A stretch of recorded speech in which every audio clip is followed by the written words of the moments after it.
तैयारी स्टार्ट। 4 माह 4 दिन बाद आज फिर नतीजों का दिन है। जम्मू कश्मीर और हरियाणा विधानसभा चुनाव के परिणाम 2-3 घंटों में ही सामने आ जाएंगे।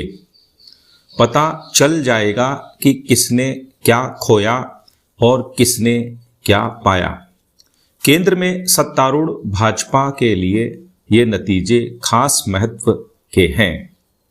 पिछले चुनाव में हरियाणा में भाजपा ने जननायक जनता पार्टी जजपा का साथ लेकर अपना मुख्यमंत्री बनाया था, तो जम्मू कश्मीर में पीपुल्स डेमोक्रेटिक पार्टी पीडीपी को समर्थन देकर सरकार में हिस्सेदारी निभाई थी। इस लिहाज से भाजपा के पास पाने को कुछ नहीं है। दोनों जगह जीत मिलती है तो हरियाणा में हैट्रिक लगेगी और जम्मू कश्मीर में फिर से सत्ता का स्वाद चखने का मौका मिलेगा। लेकिन एग्जिट पोल की मानी जाए तो दोनों ही जगह कमल मुरझाता हुआ नजर आ रहा है। हरियाणा में कांग्रेस अपने बूते सरकार बनाती हुई दिख रही है, तो केंद्र शासित प्रदेश जम्मू कश्मीर में नेशनल कॉन्फ्रेंस के साथ सत्ता के नजदीक पहुंच रही है। एग्जिट पोल सटीक निकले तो ये भाजपा के लिए जोर के झटके से कम नहीं माना जाएगा। लोकतंत्र में जनता का फैसला शिरोधार्य होता है, लेकिन यदि भाजपा को पराजय का स्वाद चखना पड़ता है तो सवाल तो खड़े होंगे ही कि आखिर लोकसभा चुनाव के निराशाजनक नतीजों का सिलसिला पार्टी तोड़ क्यों नहीं पाई, खासकर जम्मू कश्मीर के संदर्भ में। 5 साल पहले जम्मू कश्मीर में भाजपा ने अनुच्छेद 370 हटाकर पार्टी के दशकों पुराने वादे को पूरा कर दिखाया था। तमाम विरोध के बावजूद भाजपा ने यह संदेश देने की कोशिश की थी कि जम्मू कश्मीर अब देश की मुख्य धारा से जुड़ जाएगा। आज आने वाले नतीजे यह तय करेंगे कि अनुच्छेद 370 हटाने का फायदा भाजपा को मिला या नहीं। जम्मू कश्मीर पर देश ही नहीं, दुनिया की निगाहें भी लगी हैं।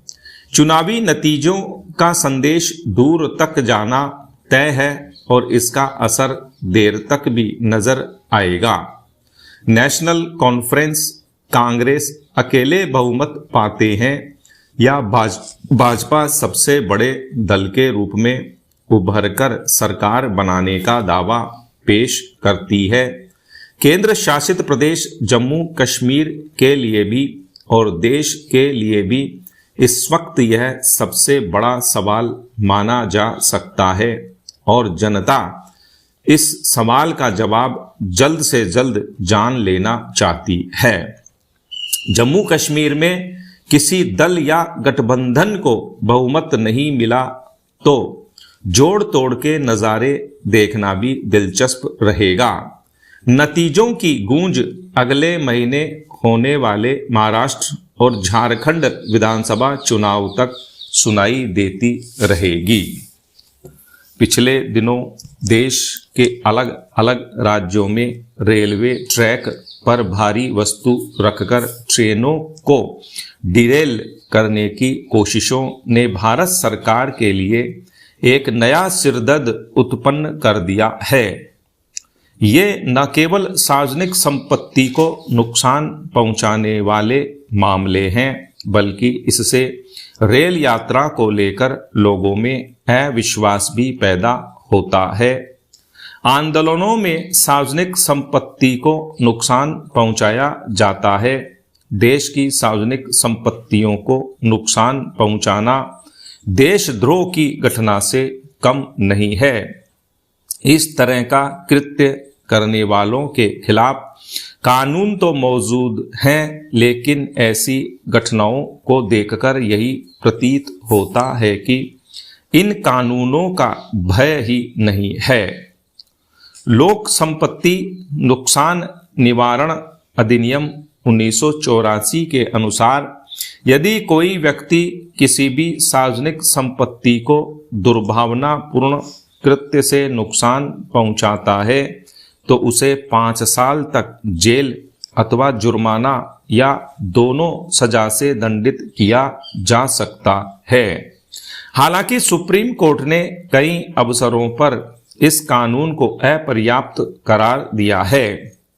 अपने दिशा निर्देशों के माध्यम से इस अंतराल को भरने का प्रयास किया है। वर्ष 2007 में सार्वजनिक और निजी संपत्तियों को बड़े पैमाने पर नुकसान पहुंचाने के चलते सुप्रीम कोर्ट ने स्वतः संज्ञान लेते हुए पूर्व जस्टिस के.टी. थॉमस और वरिष्ठ अधिवक्ता फली नरीमन की अध्यक्षता में 2 समितियों का गठन किया था। वर्ष 2009 में एक मामले में सुप्रीम कोर्ट ने इन्हीं दोनों समितियों की सिफारिशों के आधार पर दिशा निर्देश दिए थे।